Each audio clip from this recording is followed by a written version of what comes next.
Okay, guys, question 1 is what we'll be looking at in today's lesson. So let's see. What I'm going to do very quickly is to read through the given statement and at the same time have a look at that diagram, and lastly take you through the questions. But most importantly, I'm not going to be solving any questions, I'm not going to be doing any calculations, but what I'm going to do is just to take you through those questions in terms of how you answer the questions. Very, very much important, ladies and gentlemen, on that one. So the statement reads as follows: A, B, C, D. Where's A? Okay, there is A. Where is B? Oh, there is B. C. Oh, there is C. D, D, D, D, D. There is D. Okay. So A, B, C, D is a quadrilateral with vertices. Remember, with vertices refers to the corners. So this quadrilateral with vertices A, remember, A being a letter, it's a point having the coordinates 5 and 1. B, it's a point having the coordinates -3 and 5. C, it's a point having the coordinates -1 and -5. D, being the last point, it has the coordinates 9 and -7. A very short statement. Let's maybe try to have a look at that given diagram. Something that you might need to be aware of. Let's see. You've got these two lines, which actually tells you that you might find that those two sides are equal, and you do know very well that when having equal sides, it has to do with the midpoint formula. So now let me look for something else. I'm just not sure of what else needs to be explained, but I think all that we can see is enough for us to be able to start looking at the questions and see how far we can go. It looks like a complicated diagram, but you might find that when you look at the marks allocated to each question, it's not that much complicated. So let me quickly scroll and have a look at the questions. So let's start with those questions that we can see. The first question, it says, determine the distance AB, and this question is allocated 2 marks. In this case, examiner said the distance and not the length. You use the distance formula. I assume at this point in time you do know very well that the distance formula is that easy one that you just need to always remember to square those, because if you don't, you are going to get the wrong answer. So easy, you just need to know where is point A, there is point A, and where is point B, there is point B. So that means this is the distance that you would have calculated after substituting those points. Then you score yourself 2 marks for that question. I think it was a straightforward question, easy 2 marks. So now let's try to move on to the next question. Remember, guys, analytical geometry, it's not like it's a complicated chapter. It is really not complicated. It's just a matter of you understanding how questions are being asked and what exactly is expected of you. The moment you see a question allocated 1, 2, or 3 marks, just know it's just a matter of you identifying the correct formula, correct substitution, correct final answer. If they specify to say leave it in sat form, for example, you need to just make sure that you follow the instructions. So very quickly, also allocated 2 marks. Let's try have a look at that question. Calculate the gradient of BD. Where is B? There is B. Where is D? There is D. I think it's also a straightforward, easy question. You know the formula. Change in y over change in x. What you need to remember is that alphabetically, B comes first, D comes second. Therefore, you can use D as your second values, meaning x2, y2. Then there, x1 and y1. Plug on your formula, punch on a calculator, and that's how you calculate the gradient. Easy, easy, easy, easy, easy. So now let's see. Very quickly, let's move on to the next question, being question 1.3. Also, that question is allocated, it's not 2 marks but 3 marks. So let's see, 1.3, determine the equation of BD in the form y is equals to da da da da. So let's see, where is B, where is a D? That same line, B, D. They want you to determine the equation of that line in that form. Obviously, it's a straight line, so that means it has to be in this form of y is equals to mx plus c. But now, what is the gradient? I think we have calculated the gradient there. What I know is that for that line, you are going to have a negative gradient. How do I know? At all the times when you have a line which ends in a quadrant number 3 and quadrant number 4, it will always have a negative gradient. But for a gradient having a or ending in quadrant number 3 and quadrant number 1st, it will have a positive gradient. So again, let me guess the gradient of that line BD. It doesn't need to be correct, it's just for the purpose of making sense. So obviously, when you determine the equation of that line, let's say you calculated on your previous calculation there, the gradient to be, let's keep it simple and say -2, then you have -2x plus c. So now you need 1 point in order to determine the c value. So you can say add, it seems like you've got 2 points there. You can use that point or that point. It's up to you which point you use. Maybe you can use point B or you can use point D. Then you substitute your y value, you substitute your x value, you calculate c. Most importantly, your c value has to be a positive value because that line cuts the y axis on the positive side. The moment you get a negative c value, then you suspect something went wrong on your calculations. So very, very much important, ladies and gentlemen, on that one. Most importantly, as soon as you calculated your c value, make sure that you write the answer in the form of y is equals to your gradient x and your c value.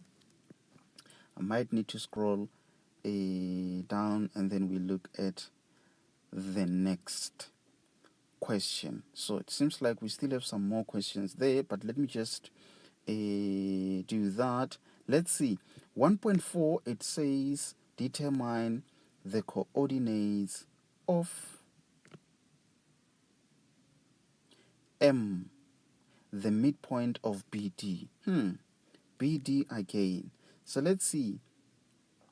There is B and there is D. So this is what we are looking for. And most importantly, they did indicate that that is equals to that, meaning M is actually the middle point of BD, which means you will need to use the midpoint formula. Obviously, the midpoint formula, you can just say M because there you are actually looking for the midpoint. Then you can have your x1 that you need to plus it with your x2, you divide it by 2.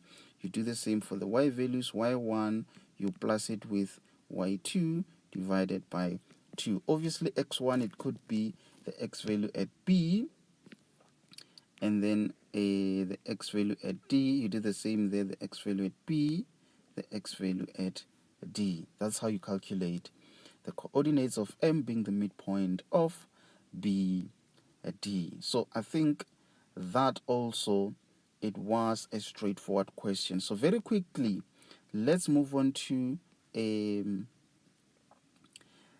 next question. Now we are proving. What are we proving now? They say prove that. This is the question. 1.5. Prove that in triangle AMB, it is angle M that we are trying to prove that it is equals to 90 degrees. Very, very much important, ladies and gentlemen, on that one. And also, this question, it's allocated 3 marks. It makes it very much easy when you try to redraw that. Maybe let's move from point A to point M to point B and see how that triangle looks like. So let's see. From A to M, and then there, and then let's go back. There is the triangle. So we are trying to prove that that angle there is 90 degrees. How can we possibly do that? Obviously, we do know that for lines forming 90 degrees, they must be perpendicular to each other, which means, let's see, the gradient of that line, when you multiply it with the gradient of that line, it has to give you -1. So that's how you can prove that angle M in that triangle is equals to 90 degrees. So that means you are therefore going to say the gradient of, let's say, BM, when you multiply that with the gradient of AM, they must give you -1.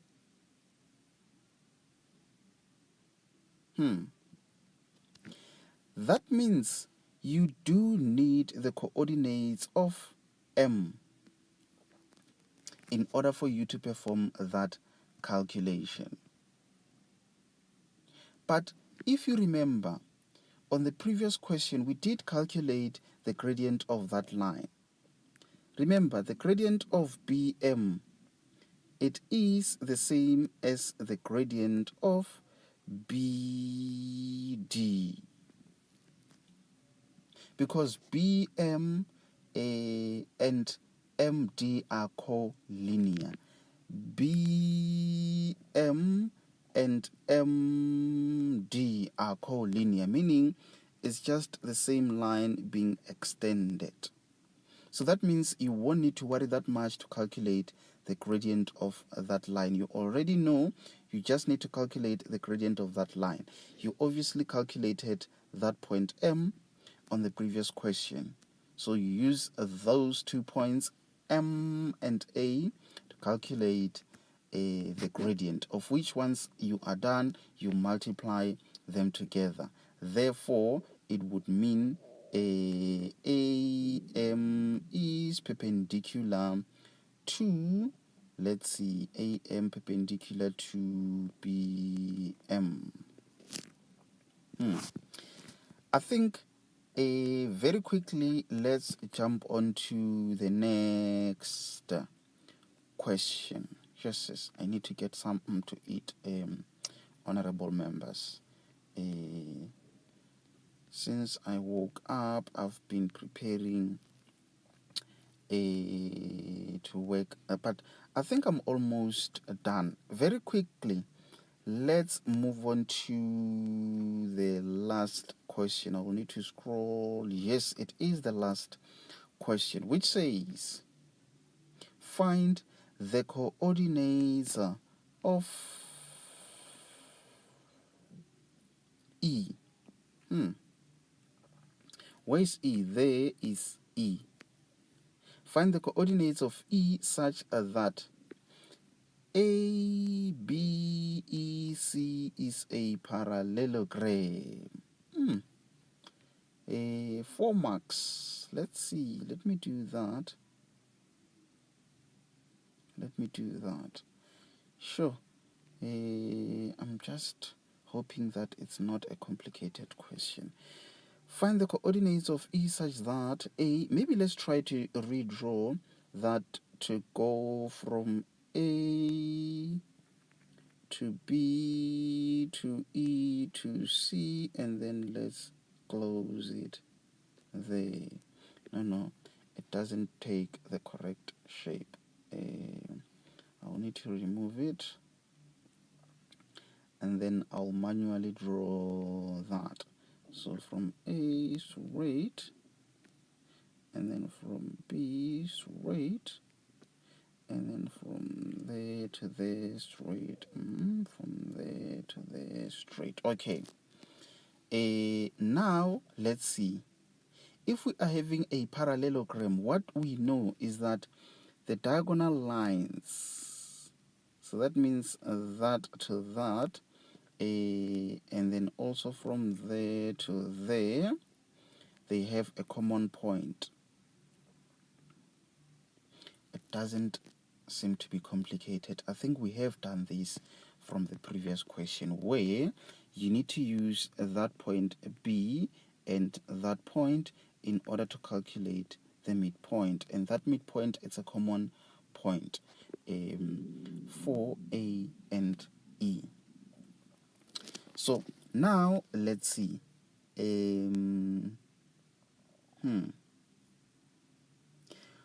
Once you've calculated that common point being the midpoint using the midpoint formula, you are still going to use the midpoint formula again. Maybe let me do this so that it makes sense. You have calculated that point having X and Y. You are still going to use the midpoint formula to determine that point. Remember, you are therefore going to have X at, what can we call that point, Mar? Maybe let's call it point Q. Yes. So that means the middle point there at Q, its X value, you're going to say it's X at A, that you need to plus with X at E, and you divide it by 2. You do the same for Y. Y at Q, you will need to say Y at A, that you need to plus it with Y at E. What happened there? I'm just not sure of what happened. It seems like it erased all my information.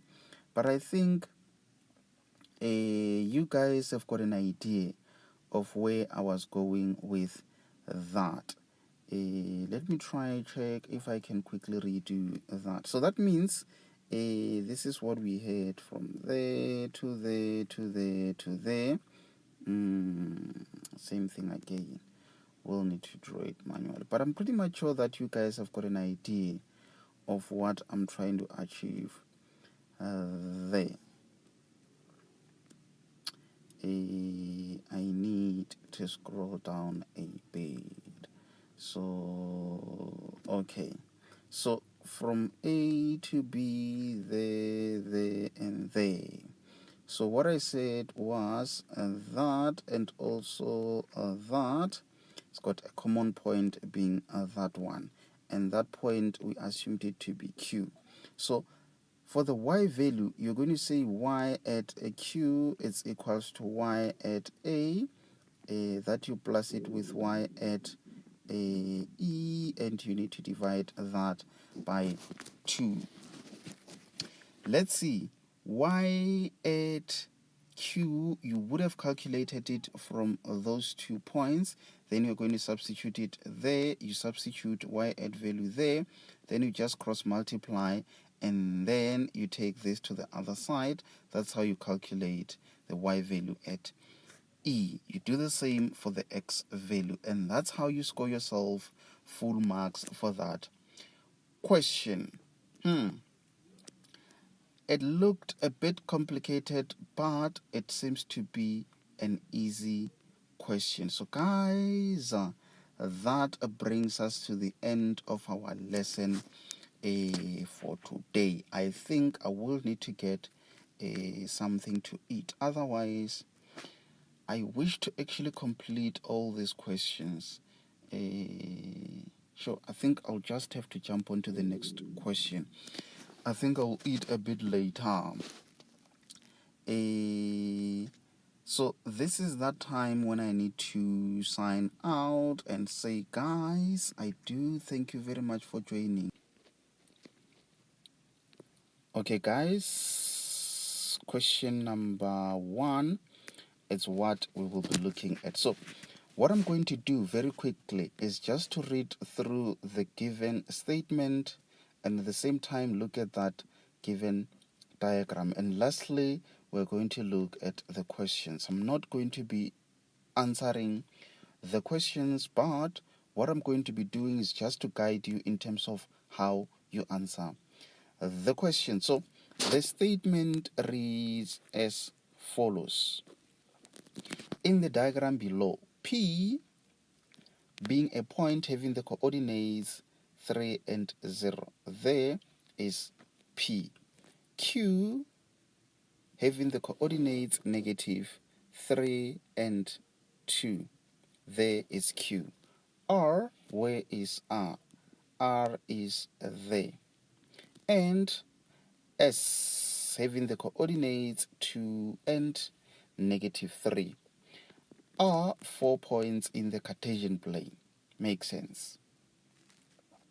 You just need to be aware that you've got a point being P, which lies on the x-axis on the positive side. That is why you're having positive 3 and 0. 0 because it lies on the x-axis. So on the x-axis, obviously, you can see that y is 0. You also have a point Q which lies in the second quadrant, R in the third, S in the fourth. Very, very much important, ladies and gentlemen, on that one. So I think very quickly, let's try to have a look at the questions and see how far we can go. I think the statement, it is represented diagrammatically. So this is what I'm going to do. Let's roll down and then we look at the questions. So let's see. The first question says calculate the gradient of PQ. Where is P? Let me quickly do that. There is P and there is Q. It has to be an easy question considering that it is allocated 2 marks.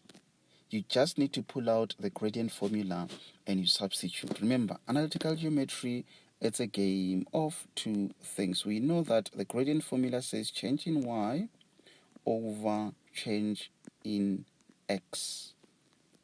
So from these 2 points, you will know what is your x value, what is your y value. But most importantly, this is how I used to do it. Sometimes one would ask and say, which ones are going to be the y2, y1, x2, x1. So between letter P and Q, which letter comes first? The letter that comes first, then you have your x1 and your y1.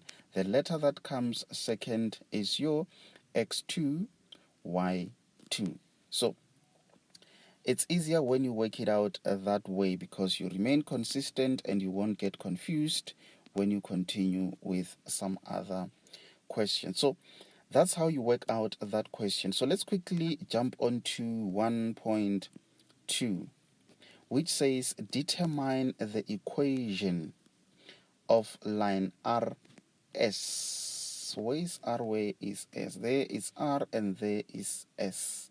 So now they are saying determine the equation of line RS, which is parallel to line PQ.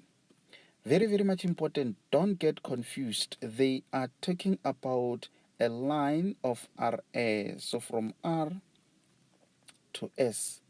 This is the line that you need to determine. And they're saying that line is parallel to that line. And we know something about parallel lines. So that means the gradient of line PQ is equals to the gradient of line RS. Let's say, as an example, we got -2 as the gradient of a PQ. So automatically the gradient of RS is also -2. So already you have y, which is equals to -2 being the gradient x plus c. All that you need is just one point along RS or on RS, which is point S. Then you can just say at point S, having the coordinates 2 and -3. Remember, guys, this is just an example. You must have calculated it there, and you need to get the correct value. So what you now do is to substitute your y value being -3, you substitute it there, you substitute your x value there in order for you to calculate the c value. Once you calculated the c value, let's say your c is equals to -100.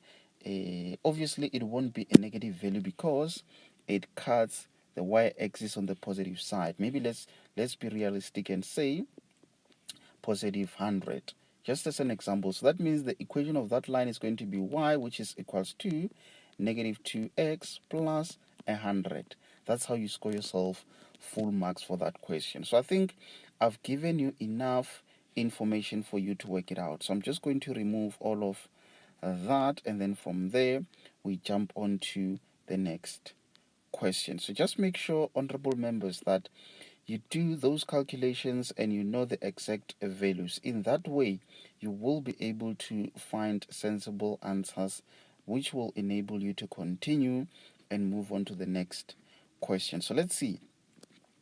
The next question, 1.3, it says determine the equation of a line that is perpendicular to line RS and passes through the point 0 and -2. This question is allocated 2 marks.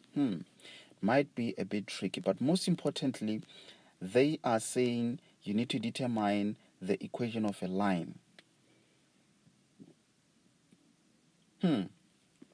And that line, it is perpendicular to RS. So this is line RS from R to S. This is a line.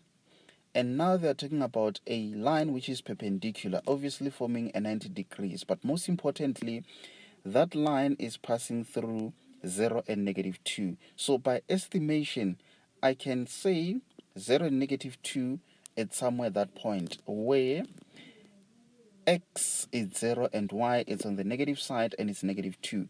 So to construct a line which could possibly be a line, no, it doesn't look right. I will need to try and redraw that. You will understand why I'm saying that. Maybe it could be, I think I've just erased that line. So let me try to find a different color so that it makes sense. So I'm actually trying to construct a line which is almost perpendicular. It seems like I won't get it correct, but it's fine. So that means that -2 possibly it's somewhere there. Remember, this is just an estimation, just so that you understand. So this point is actually 0 and -2. So you might need to temporarily forget about that point. Let me just remove it. Yes. So the reason why I had to draw that is so that you can notice what we are talking about. You say that line, it is perpendicular to that, meaning it forms a 90 degree there. What do we know about perpendicular lines? We do know very well that when you multiply the gradient of this line and the gradient of that line. It has to give you -1.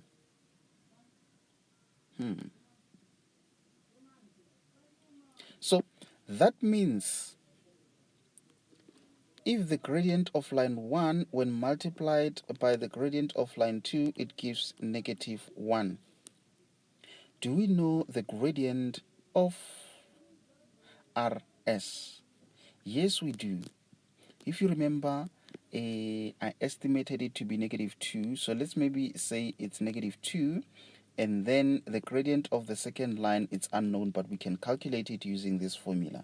So that means the gradient of that line, which is passing through that point of 0 and -2, it is therefore going to be, you divide both sides by -2. So that means you are having -1 divided by -2, which is positive half. So that means already you know the gradient of this new line.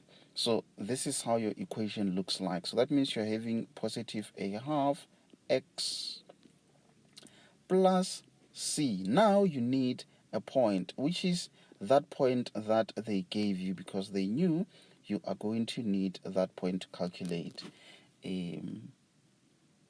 or determine an equation. So can you see, you now take that y value, you plug it there, you take that, you plug it there, so that you can calculate the c value. So in this case, let's assume the c value to be maybe let's say we might not even need to assume. I just noticed something. It is going to be -2. Why? Because already c refers to the y-intercept, and we already know that, which explains why this question, it's actually allocated less marks. So that means already, even if you do calculate, you will end up having something similar to this. Y is equals to whatever the gradient that you calculated with the correct values. Your y value, it will end up being, your c value, it will end up being -2. You can either work it out just like I've explained there, or you can straight away notice that actually we are given the y-intercept, which is -2. Someone might be wondering, in which case are we going to know that we need to do an observation or take it from the given information? So if a point lies inside a quadrant, that means you will need to definitely calculate, because you are trying to calculate the y-intercept. In this case, the y-intercept, it's given. How do you know is the y-intercept? It is because of that being 0 there. That's how you know it is the y-intercept. But if it wasn't 0 but just any other number, then you know it falls inside the quadrant. So I think I've given you enough information on that one. So I might need to just quickly remove all of these and we jump on to the next questions. Ladies and gentlemen, just make sure that at all the times you pay full attention. And most importantly, do not start by solving these problems without you watching a lesson where I do an introduction, because it explains all that you need to be aware of regarding all of this. So just make sure that you watch an introduction and then afterwards you can try this question. So let's see. The last question being a 1.4. Calculate the length of PS. Leave your answer in SAT form. The length of PS. Examiner won't say the distance, but it's in most cases where they say the length. You just need to remember that when it comes to the length, you can use the distance formula. Mathematically, length and distance refers to one and the same thing. I'm pretty much sure that you do know the formula, it's either you are given on your formula sheet, but just make sure that you know it by heart. You know what's inside. X2 minus X1, Y2 minus Y1. Most importantly, the distance of PS. Where is P? Where is S? There is P and there is S. Meaning your final answer will be in a form of a square root. Do not write it as a decimal, but leave it as a square root. Very, very much important, ladies and gentlemen, on that one. So I think you now have an idea of how to work out that question. So, ladies and gentlemen, I do thank you very much for joining. Let me make sure that I sign out. So, guys, my name is Desmond. Ladies and gentlemen, okay, guys, question number 3. It's what we will be looking at in today's lesson. So let's see. What I'm going to quickly do is to take you through that given statement, and we look at the diagram, and lastly we are going to look at the questions. Obviously, I'm pretty much sure that by now you are aware that I'm not going to be solving any questions nor answering the questions in a form of calculations. I'm just going to take you through how you answer the question. So without any waste of time, very quickly, I'm going to read through that statement. So let's see. It says in the diagram, A. Where is A? Okay, there is A, having the coordinates -2 and 3. C. Where is C? Where is O? There is C, having the coordinates 10 and 11. D. Where is D? Oh, there is a D, having the coordinates 5 and -1. Are the vertices, remember, word vertices refers to the corners. The corners of what? The corners of triangle ACD. And they continue to say CA intersects the y-axis in F. Where is F? Oh, there is F.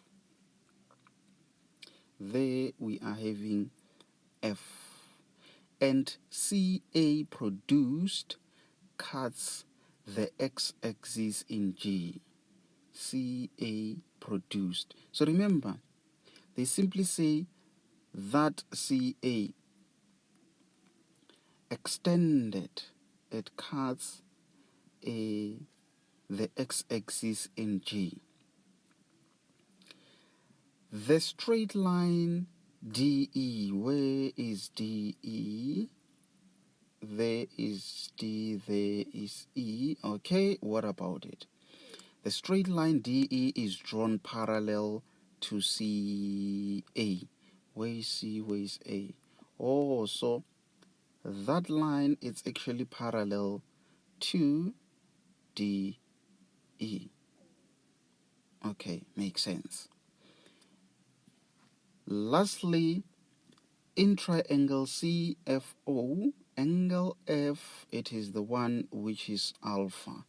Wait, which triangle now? C, where it's C. There is C, there is F, and then from there you go to O, and then from there you go back to C.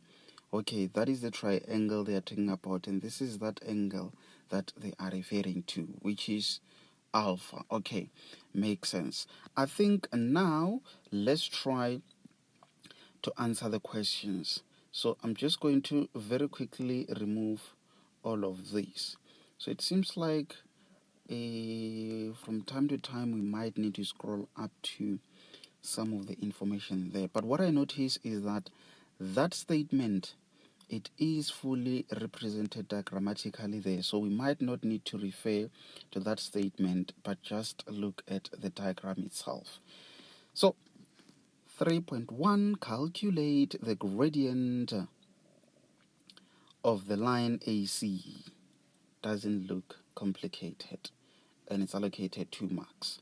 So let's see. Where is the line? A, C, there is A, and then from A to C, there is C. So obviously, you're going to use the gradient formula that we know. Remember, guys, analytical geometry, it's a game of 2 things, not that much complicated. You actually use the same formulas to questions which are asked differently.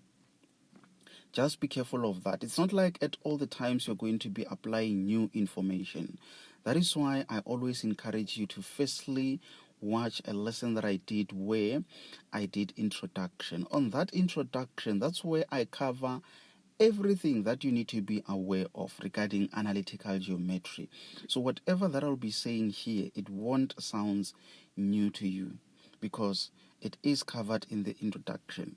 But if you start with this type of lesson where I review these questions, you might get lost and not know why am I doing what I'll be doing. So just make sure that you firstly start with introduction. So easily, that's how you work out that first question, which is allocated 2 marks. So very quickly, let's look at 3.2. The diagram itself might look a bit complicated or scary, but trust me, the questions will guide you in terms of what to do. 3.2, and that question is allocated 3 marks. And they say determine the equation of line DE in the form y is equals to mx plus c. But now, where is D, where is E? D, E. There is the line. Most importantly, we do know very well that that line DE, they just said is parallel to CA. And because CA and AG are collinear, that means also this, it's also parallel to DE, because CA was produced or extended and cast the x is in G, if you remember from the statement. So here you did calculate the gradient, and that same gradient, it has to be the same as the gradient of DE. This is what I'm going to do. I will assume that gradient that you calculated there to be positive 2. You will need to calculate to get the correct answer. So that means for this question, you are having y, which is equals to that same gradient because they are parallel. Parallel lines equal or same gradients. Then you're going to say at a point. Which point are you going to use? You use a point which is associated to line DE, of which that point is D. So that means you are going to substitute the values of D. Obviously, x is negative. No, y it's negative 1, and then x it is 5. So that means you're going to substitute those values in order for you to calculate the C value. Once you know what the C value is, obviously it has to be a negative value because you realize when you extend that to cut the y-axis, it's going to intersect where y is negative or below the origin. Once you're done calculating the C value, please write it in this form of the correct gradient and also the negative C value that you would have calculated. So that's how you easily work out that question. So please, honorable members, please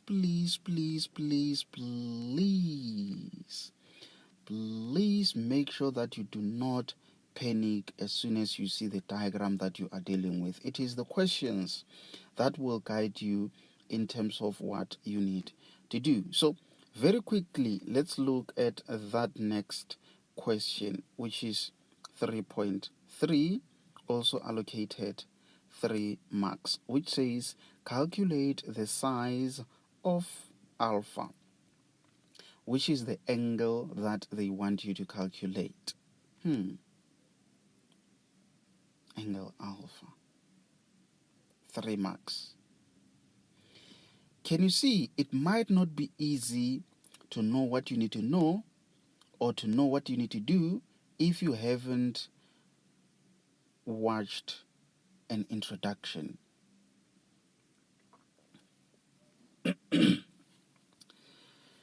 Sure, I might need to quickly drink some.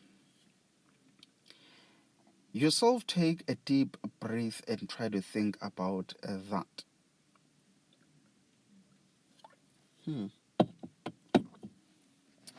Okay, let's see. I think that angle alpha, let's maybe try to simplify that angle.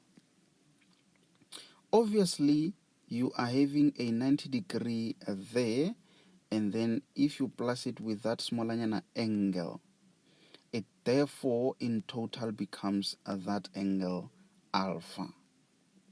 So that means actually angle alpha is equals to 90 degrees plus that smaller angle. Then this is where you will realize that actually this smaller angle, it is actually that angle of inclination. Maybe let's call it angle theta for now. So that means alpha is going to be a 90 degrees plus alpha. Now it's a matter of how do we calculate angle of inclination. This is where you need that formula, which says tan of an angle of inclination is equals to the gradient. Obviously, the gradient of that line. What is the gradient of that line? You did calculate it from the previous question, gradient AC. So that means you are therefore having tan of an angle. What was that gradient? I assumed it to be 2. So now that means you are going to say that angle of inclination is equals to, on your calculator, you just punch second function of 2 and then you get your answer there. I will just assume that answer maybe to be 35 degrees. So that means this angle now, it is 35 degrees. Obviously, that one there, it is 90. So that's why I said 90 plus that angle of inclination will be the total angle being alpha. So that means now alpha is going to be 90 degrees plus that angle that I assumed to be that. And then the sum gives you a alpha. What is it? 125. Based on my assumption there. Remember, it's an angle, it has to be in degrees. So, if you do not know what an angle of inclination is, it might be confusing, but that's how you easily work out that question. So, now, I think we are at that point where we might need to look at the next question. I was trying to think of something that you might be wondering, but I'm sure someone is wondering that what about the rounding? So when you punch second function of tan 2, you can round it to 2 decimal places because you're just going to add it with 90 and that's your final answer. So you only round off the last calculation that has a decimal. So now let's see if we can work out the next question. How many marks for this question? Let me do that. No marks allocated there. So it seems like this is just a statement, 3.4. So let's see. 3.4, it says B. Where is B? Where is B? I haven't seen B.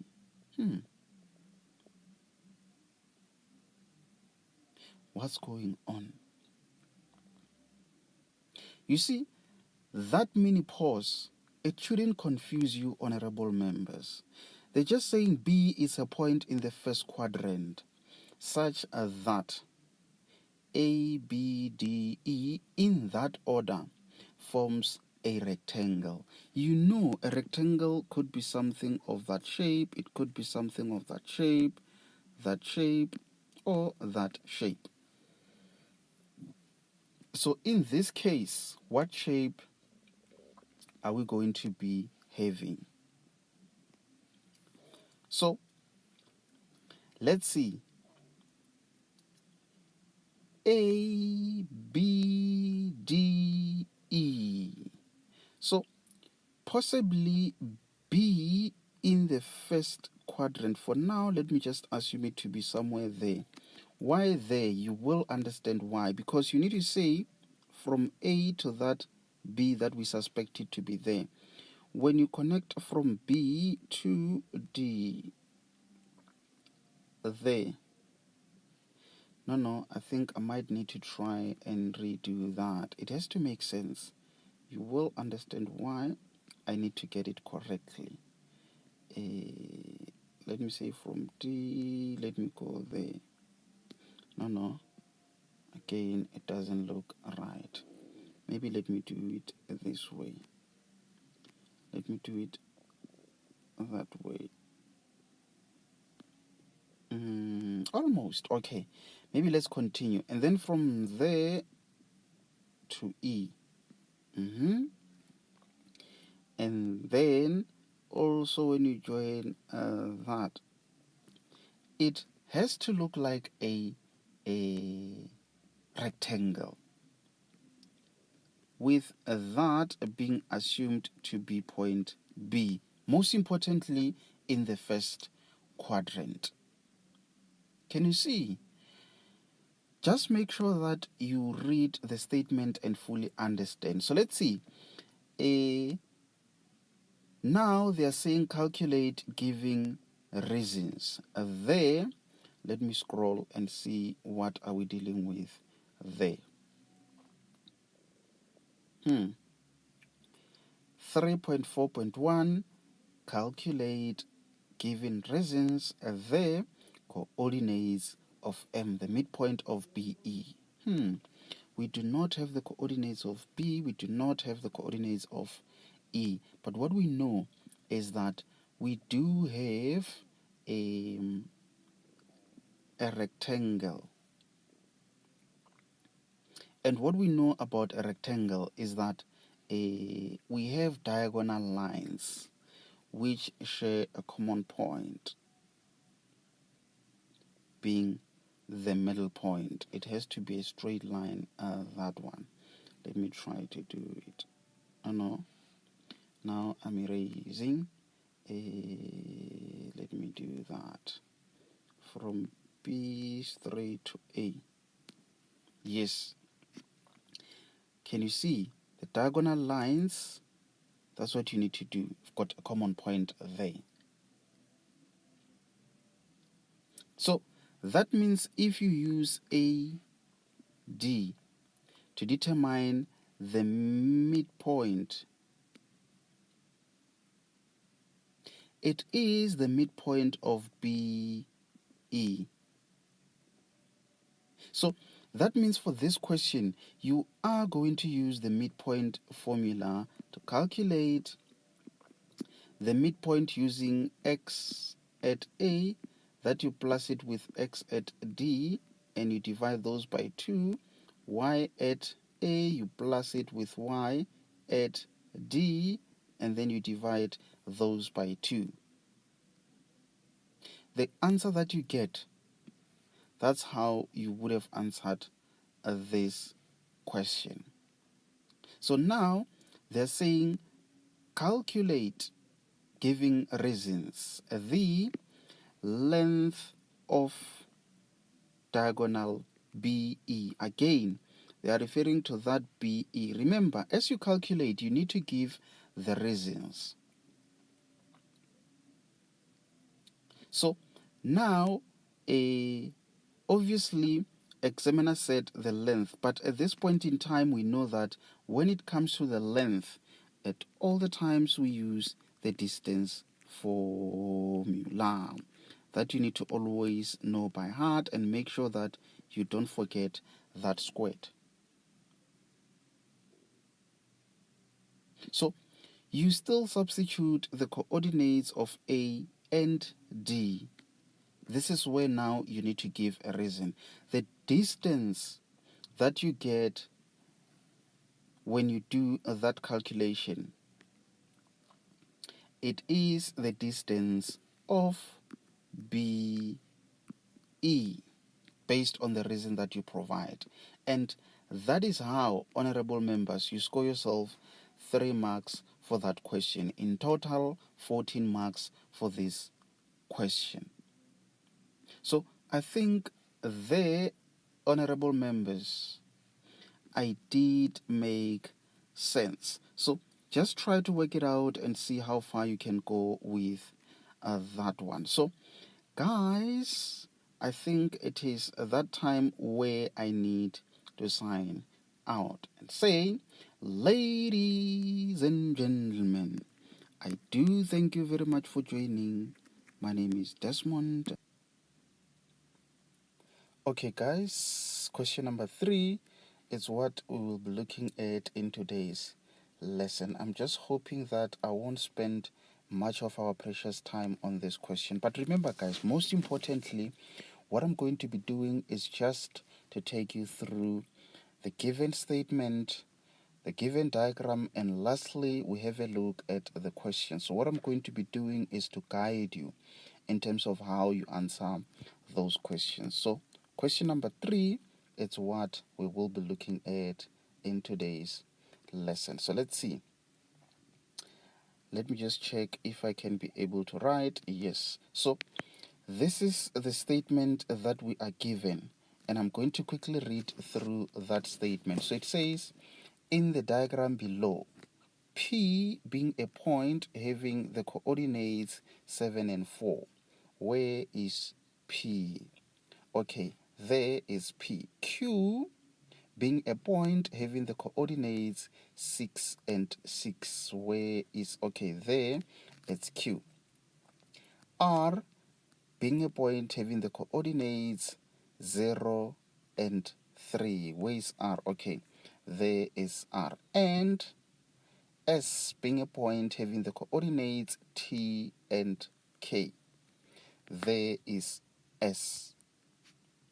And the statement continues to say, are the vertices of quadrilateral PQRS. So that means in this case, we are dealing with a quadrilateral having 3 known points and 1 unknown point, being point S. So very quickly, let's try to have a look at the questions. I think I'm going to quickly assist you with those questions. So let me just scroll up. I think we've got enough information from that statement. We can just refer to that diagram. So this is a total of 16 marks. So let's see if we can possibly score all the marks under this question. 3.1, it says, calculate the length of PQ. Leave your answer in SAT form. Good people, the key word in this case, what they want you to do is to calculate the length of PQ. Where's P? Okay, there is P, and then there is Q. So that is the length they want you to calculate. And most importantly, they want you to leave your answer in SAT form. What you need to remember, honorable members, let me quickly use a different color for that one.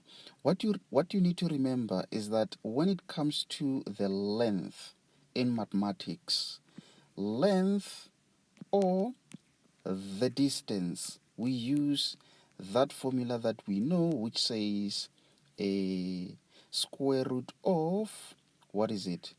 Obviously x2, you minus x1, you close. This is a mistake that you normally make. You forget to square that. Then you need to plus, and again, you can still do all of this correctly, but possibly you forget to square that. You can either forget it when you write down the formula or when you punch it on a calculator. So this part, it shouldn't confuse you guys. It simply says leave your final answer in a form of a square root. It could be a number, then square root. So after you substitute, you work it out to its simplest form.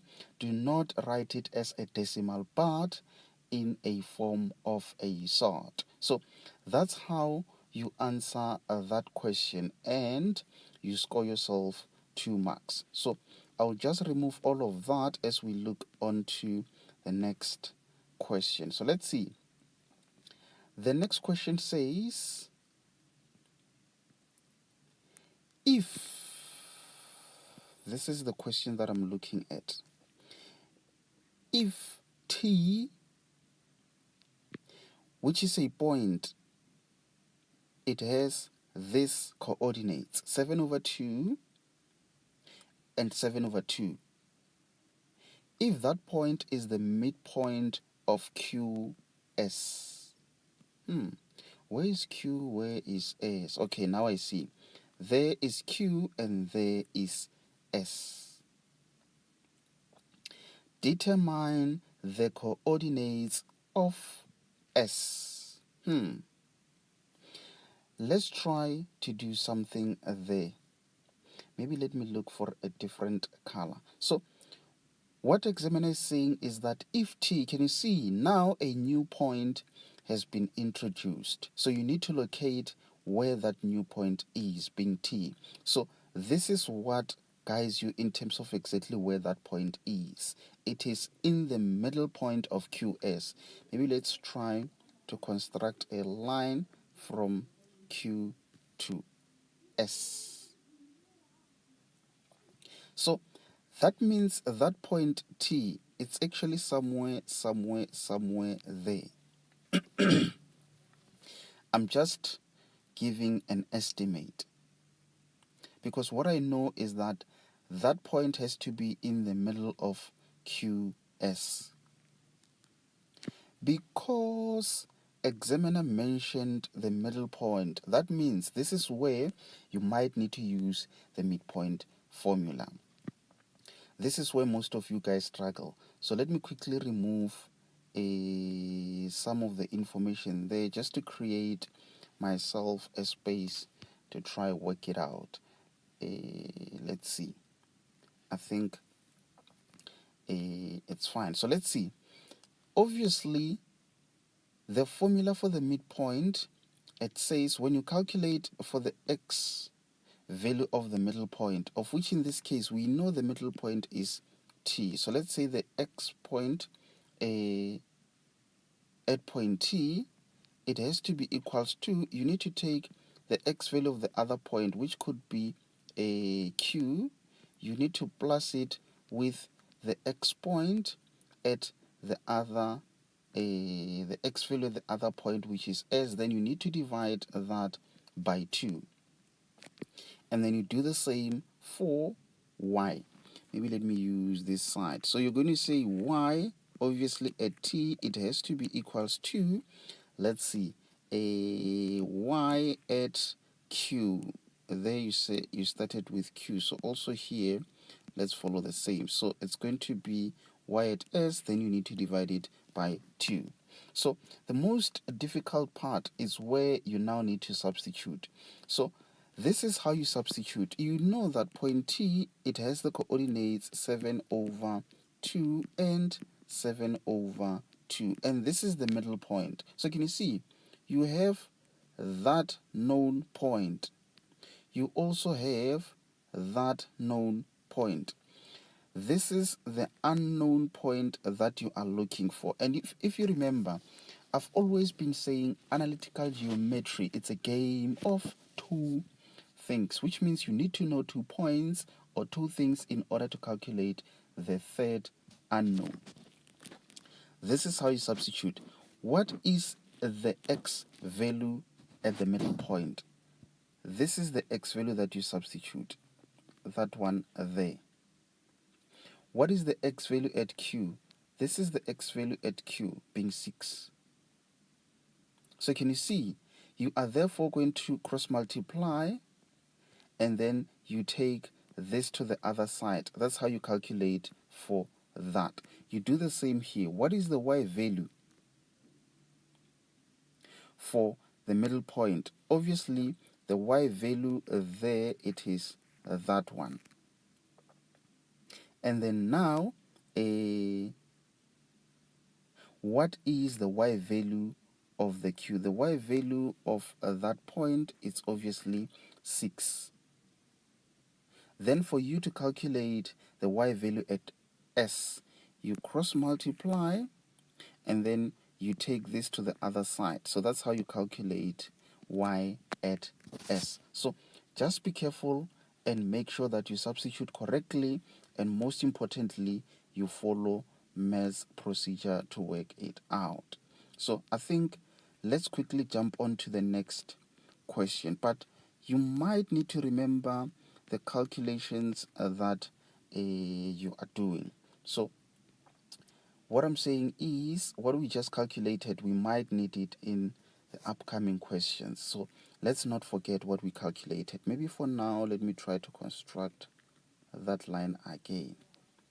Okay, this is that point T that we calculate. Not calculated, but we know about that point we calculated S. So now 3.3. If the coordinates of S are 1 and 1. The nice thing about this type of a question is that on your previous question, you must have possibly got 1 and 1. So now they want you to show that PR is equals to QS. Where is P, where is R? There is P, there is R. Where is QS? There is Q and there is S. So normally when you show that PR is equals to QS, this is what you'd normally do. Remember guys, they said this is a quadrilateral, which means this side is parallel to that one, and it's also equals to that one. The same here, that parallel to that, and also that equals to that. Meaning the diagonal line, so that means from P to R, it will be equals to Q2S.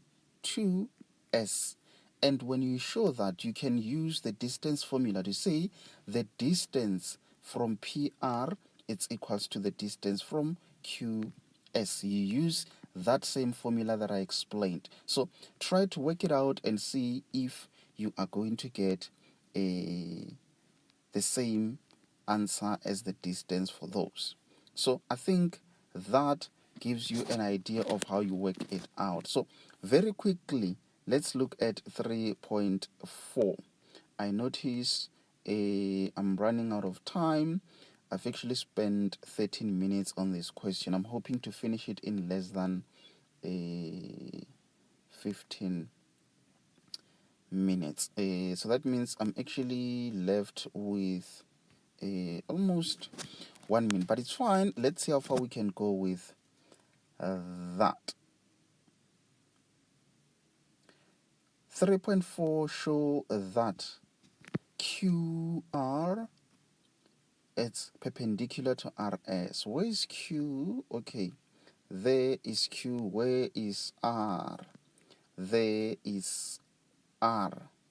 So this is the QR that examiner is talking about. They say we need to show that it's perpendicular to RS. Where is R? Where is S? There you go. So remember, when you have perpendicular lines, they form a 90 degree, which means when you multiply the gradient of QR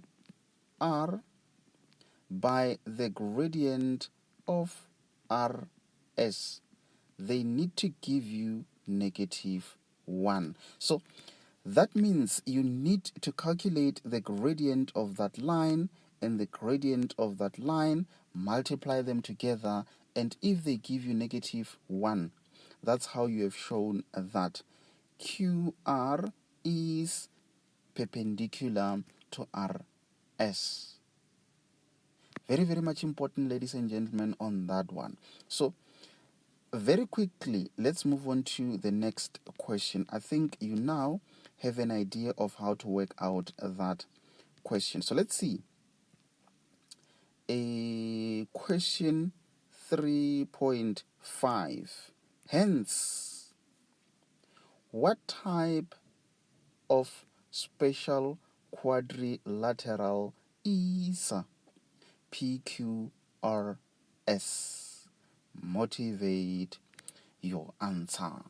Very, very much important, ladies and gentlemen, that at all the times you pay full attention to all that you learn at school. So for this question, I'm just going to give it to you because obviously whatever that I say, it will be an answer to that question. So I think I won't spend much of our precious time on that one. So just make sure that you remember what we taught you in class. Otherwise, if you can't remember, just make sure that you attend the next live lesson where we will be doing some calculations on this question. So the last question, 3.6, it says, calculate the size of angle S in triangle RSQ. Let me quickly indicate something very much important to you guys. Calculate the size when something is written in this format. There you are having RSQ and they do that. So this is how you read it. You say a angle S in triangle RSQ. So that means in triangle R, where is R? There is R to S. No, not there, but to Q. Yeah, I'll need to redraw that. So let's see. RSQ. So it's more like from there then to there. Can you see? This is the triangle that examiner is talking about. And the angle that they want you to calculate, it is that one being angle S. Something interesting. You did show that you are having a 90 degree angle there, which means you are having a right angled triangle. Very, very much important, ladies and gentlemen, on that one. So obviously, since you are having a right angled triangle, that means you can use the trig ratios. What are those? It is tan, sine, and cos. So you have enough information there. You just need to be having two distances or two known lengths. I think, let's see. I think we did calculate the length of a QS. If we did not, then you might need to calculate that. I'll just give you guys an example. Maybe let me not write a number, but let's say we calculated QS and the distance there, it was let's say D for Desmond. And then now, let's say we calculated the distance of QR, and let's say that was maybe 8. Yeah, let me just give a number then, say 8. And then if you calculate RS, maybe let's say you find it to be 4. I'll just use the number so that it makes sense.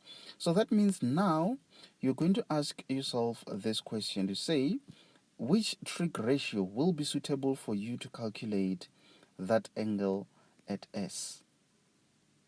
If you use tan, you must be having the side which is opposite to that angle over adjacent. If you use sine, you must be having opposite and hypotenuse. If you use cos, you must be having adjacent and hypotenuse. Then that's how you calculate that angle there.